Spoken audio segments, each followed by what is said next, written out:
Welcome to our group's capstone presentation for NJEC 9. Good day, everyone. I am Dec Cadet Dilao and I'm going to talk about kinematics. A projectile is an object that is thrown, shot, or launched upon which forces acting on gravity. Its path is called trajectory, and it follows a path which is parabolic.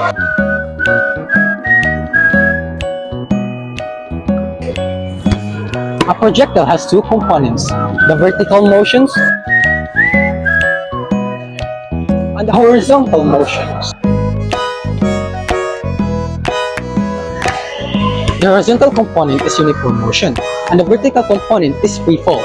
This means if air resistance is neglected, a projectile moves horizontally at constant speed, and it falls vertically with acceleration of 9.8 meters per second squared. These two components are independent of each other. Therefore, the horizontal and vertical motion can be taken separately.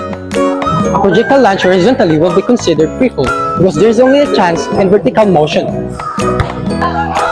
Hello everyone, I am Dec Cadet Tacolaba and I will be explaining to you Newton's first law of motion or the law of inertia. Newton's first law of motion or the law of inertia states that an object in motion will remain in motion unless acted upon by an immovable force, or an object at rest will remain at rest unless acted upon by an external force. So we have a ball, and this wall will act as a immovable object to demonstrate this experiment. So here I'll show you what happens to an object in motion when it meets an immovable force.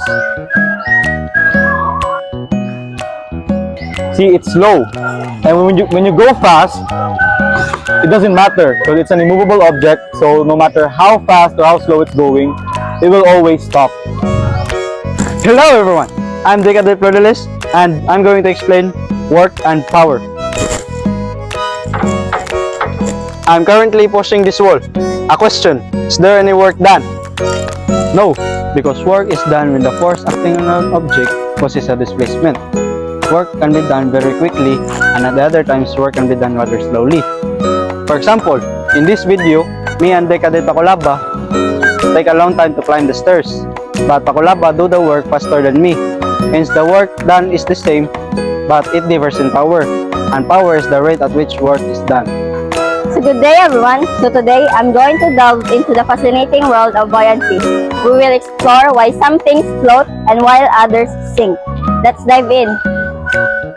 So I have here some objects. We have some piece of wood and a nail, and we will predict which one will float and which one will sink. So I have here a container with water. Now let's put them into a test. I will put this piece of wood in the water and let's see if it will sink or float. It's floating. Why? This is where buoyancy comes into play. The buoyant force of the water is greater than the weight of the wood, causing it to float. Now, let's test the nail. It sinks because the weight of the nail is denser than the water and the buoyant force is not enough to counteract its weight. Remember, understanding these principles helps us design ships, submarines, and various objects that interact fluid in our daily lives. Good day everyone! Have you ever wondered why air conditioners are placed so high? Well, today, we'll answer that question. You see, this is because cool air comes down from them while the hot air rises up. Because cool air is denser than hot air, that is also the reason why the cool air shifts downward. And that is why the air conditioner is installed at a high level. Warmer air is replaced at the bottom because it is less dense and it rises up. Now, the question is, do the same rules apply when using an electric fan? No, because electric fan redistributes existing air.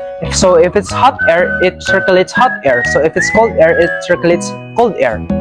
So that is the answer to your question. This means if air resistance is neglected. For example, me and Dec Cadet Tacolaba, for example, Hello.